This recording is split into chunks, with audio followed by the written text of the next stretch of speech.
Donc, je vous propose qu'on passe à la communication suivante par Madame Ungaro, qui vient de Genève et qui vient nous présenter l'expérience suisse de la transition en transplantation rénale. Bonjour à tous. Vous m'entendez tous, j'espère? Oui? Non? Oui, très bien.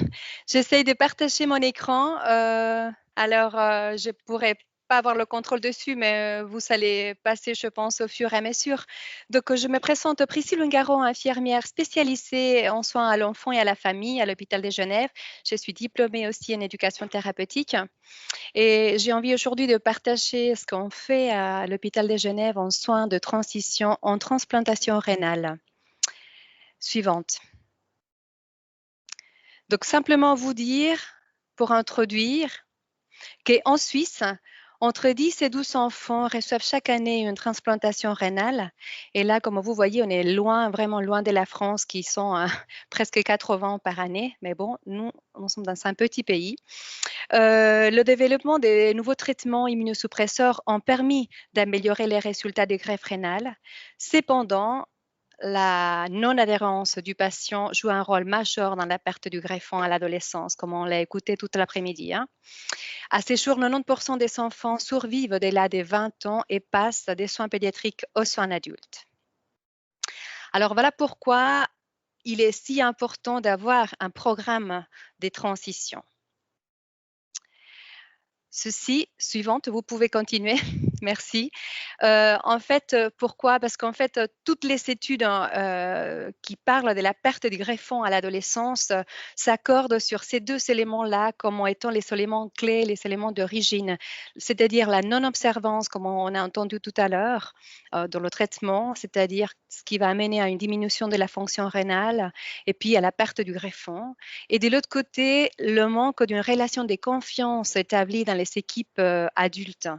C'est-à-dire, le jeune, il va se sentir moins en confiance, moins assidu, peut-être percevoir qu'il est moins connu des équipes adultes. Et donc, ils vont être un peu oubliés du système ou avoir tendance à s'éloigner. Ensuite, comme vous verrez dans ces graphiques, c'est un graphique qui a été élaboré par Madame Foster en 2015 et qui met ensemble toutes les greffes qui ont été réalisées à des patients jusqu'à 40 ans. Et on voit effectivement comment le présentateur précédent avait montré aussi que la perte du greffon elle est plus importante entre 17 et 20 ans. C'est-à-dire que si vous voyez à partir des 11 ans, ça commence à monter en flèche, cette augmentation, et le pic maximal est entre 17 et 20 ans. Alors, suivante. Parler de transition, ça nécessite quand même avoir quand même une petite explication, parce que transition et transfert, ce n'est pas la même chose. Et très souvent, on entend on va transitionner ce patient ou on va faire la transition. Or, on est en train de parler de transfert, en effet. Transition, comme dit là, la définition donnée par la Société d'adolescence en 1993, c'est ce processus. C'est du temps dédié à la préparation et à la planification du transfert vers le service des adultes, alors que le transfert en lui-même, c'est un événement qui va se dérouler à la fin de ce processus de transition. Suivante. En fait, dans ces processus de transition dont je vous parlais, on voit que il y a des étapes, des phases à ne pas louper. Là, je me suis appuyée sur la proposition d'Amenard, Imbressin et Suri sur la transition aux soins adultes en vue de l'ensemble. Et là, effectivement, il nous parle de commencer cette phase de pré-transfert à l'âge de 16 ans. Dans l'étude faite par Bled en 2008, il nous dit qu'il faut commencer à l'âge de 10 ans. Donc, c'est vrai que nous, on a tendance à commencer très tôt. Donc, Bien sûr, moins de 5 ans, on travaille surtout avec les parents, mais en incluant l'enfant.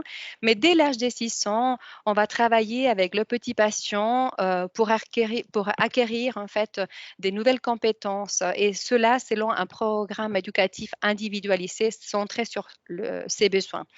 Là, on va s'appuyer sur les conseils de notre collègue Marianne Kaflich. Elle nous dit souvent des données 600, 6 minutes seul avec l'enfant. 9 ans, 9 minutes seul avec l'enfant. Et depuis toujours, les enfants tout petits nous disent, voilà, c'est quand que je vais avoir mes 6 minutes seul, sans les parents. Et c'est un temps qui leur est dédié où on va travailler en fonction de ces programmes que je vais vous montrer tout à l'heure. Ensuite, comme on disait, à l'âge des 16 ans, on va introduire ces questionnaires dans la personne précédente aussi nous avait parlé, ce questionnaire qui est un peu construit à partir du questionnaire de Go2Go. Et là, on l'introduit, on le présente aux jeunes. Je vais venir aussi là-dessus. Et aussi, on articule avec ce programme éducatif. Enfin, la phase des transferts va se faire entre 17 et 20 ans. Donc, vous voyez, d'où l'importance d'avoir ces acquis, ces compétences vraiment mâchées et bien élaborées avec le jeune. Et donc, on va faire une consultation avec le néphrologue adulte qui va venir en pédiatrie, prendre connaissance du dossier, faire connaissance avec le jeune, ses parents éventuellement, et toute l'équipe des pédiatries est là pour le soutenir. Le pédiatre va continuer sa consultation, va présenter le jeune et le néphrologue adulte va vous voyer l'enfant. La plupart du temps, c'est comme ça que ça se passe. Et puis, il va interagir. Ensuite, les infirmières pédiatriques vont souvent à l'hôpital des adultes et vont accompagner le jeune là-bas. Cela, ça peut nécessiter 1, 2, 3, voire 3 consultations. Si vous voyez là, la phase d'engagement, c'est la phase finale et c'est là où la création du lien de confiance est établie avec l'équipe adulte. Et puis, le patient va collaborer en tant que patient expert en pédiatrie. Donc, en fait, nous, on peut le solliciter très souvent pour qu'il vienne nous aider avec d'autres jeunes patients, en fait. Suivante. Là, vous voyez le questionnaire de transition. Vous pouvez accélérer les petites tiges parce qu'en fait, c'est animé. C'est une dia qui est animée. Donc, vous voyez, c'est pareil que comme la présentation d'avant.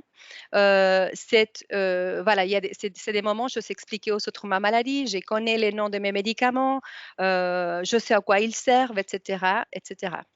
Ensuite, dans le programme, vous voyez, ça ressemble un peu à ça. Donc, en fait, nous, on l'a décliné selon le psychodéveloppement de l'enfant. Donc, on va travailler avec des enfants des 6 ans, entre 6 et 10 ans, des 11 à 13 ans et ainsi de suite.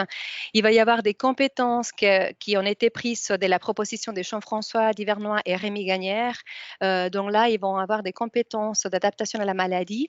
Et donc là, par exemple, celle que je prie, c'est faire connaître ses besoins, s'exprimer, informer son entourage.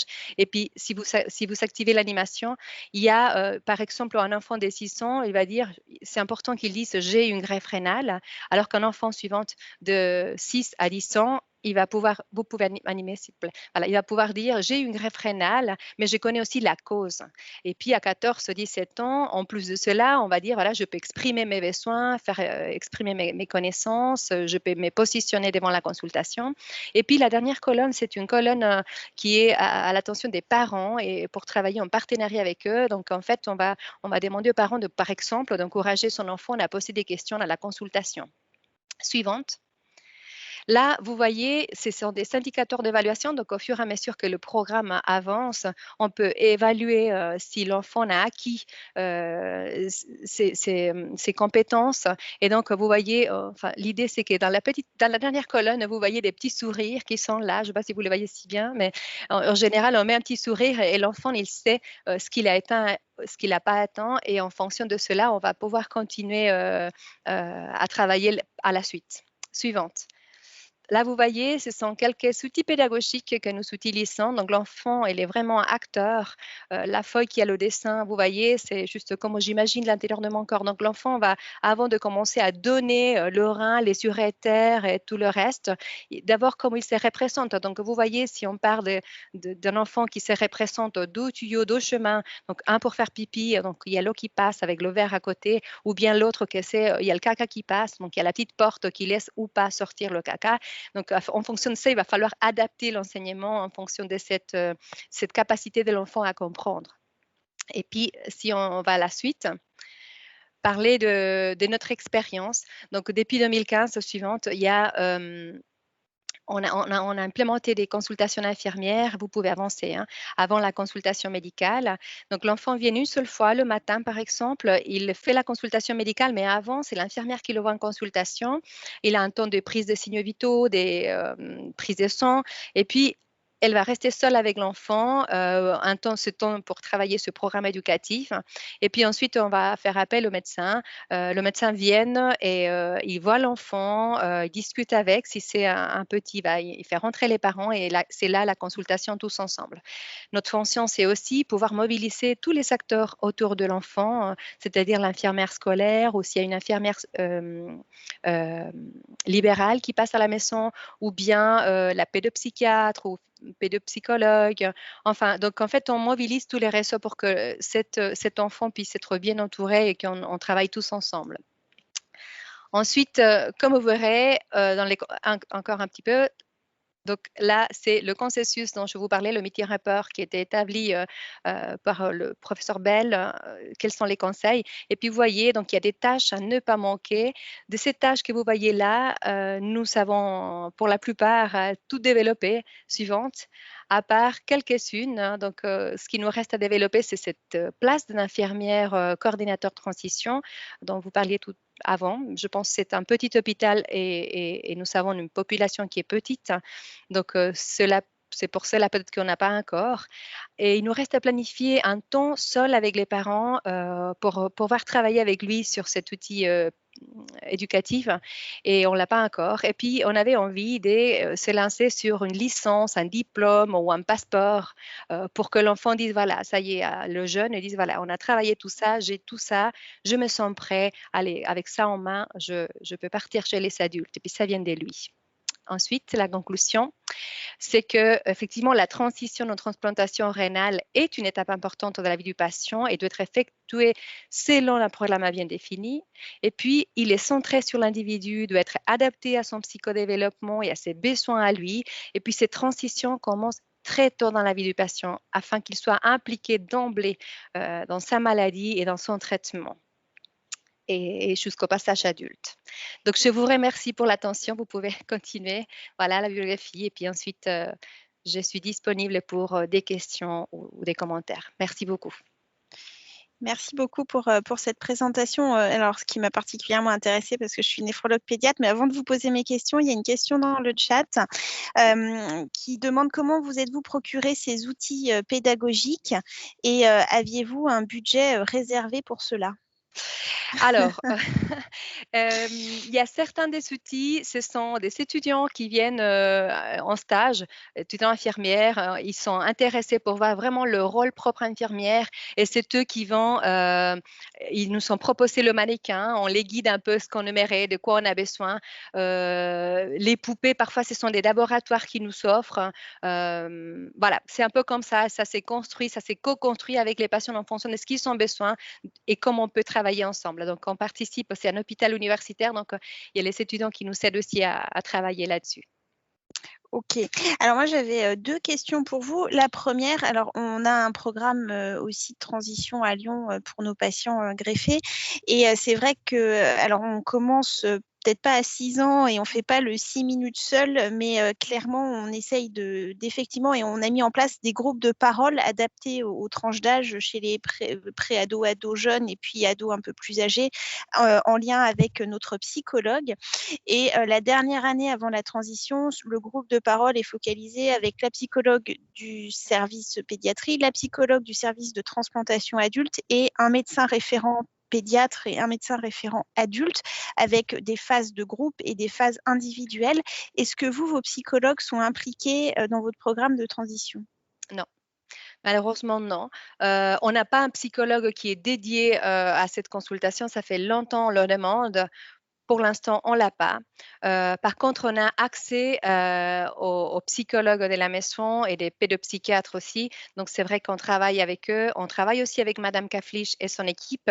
Elle s'occupe surtout des adolescentes qui ont des maladies chroniques. Donc, nous, dans le cadre de la néphrologie, parfois, on doit travailler ensemble. Donc, on amène des patients chez elle et on travaille en collaboration avec elle et son équipe. D'accord. Et puis alors la dernière question que j'avais, ce qui pose toujours problème et qui a déjà dû être discuté dans les sessions précédentes, c'est l'évaluation de ces programmes de transition, finalement leur efficacité. Vous avez très bien montré les datas de l'USRDS qui montrent clairement un surrisque de perte du greffon sur la période charnière. Votre programme, il est en route finalement depuis 2015. Est-ce que vous avez pu regarder de manière rétrospective si les patients passés chez les adultes avant 2015 versus ceux qui maintenant sont passés depuis 2015, parce que vous avez 6 ans de recul, est-ce qu'à 2 ans et à 5 ans, vous avez une différence en termes de perte de pourcentage de perte de greffon et ou d'évaluation de la fonction rénale, sachant que c'est des petits chiffres, bien sûr, des petites cohortes, mais ça peut quand même nous donner des éléments d'évaluation?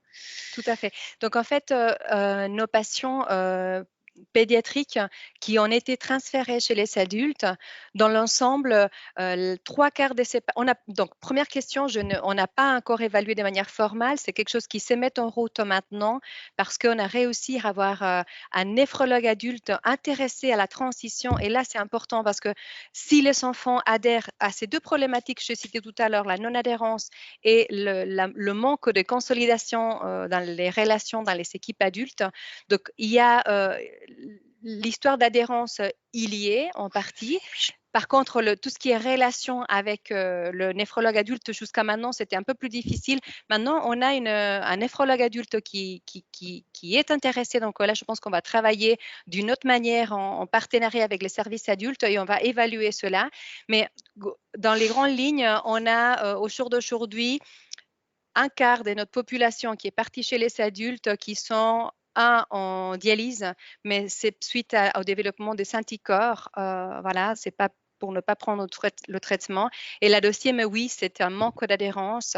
Mais elle aussi, elle a un problème psychologique, c'est-à-dire elle a reçu l'organe d'un de ses parents et il est en rupture.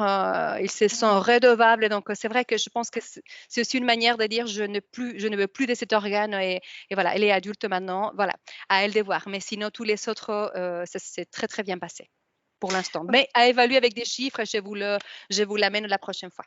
Ah bah, ce sera avec plaisir. C'est une question qu'on se pose tous sur tous nos programmes de transition. On a l'impression qu'on fait mieux, mais c'est vrai que c'est toujours des impressions et que c'est toujours mieux de les confronter à la réalité. Il n'y a pas d'autres questions dans le chat. Merci beaucoup pour cette présentation.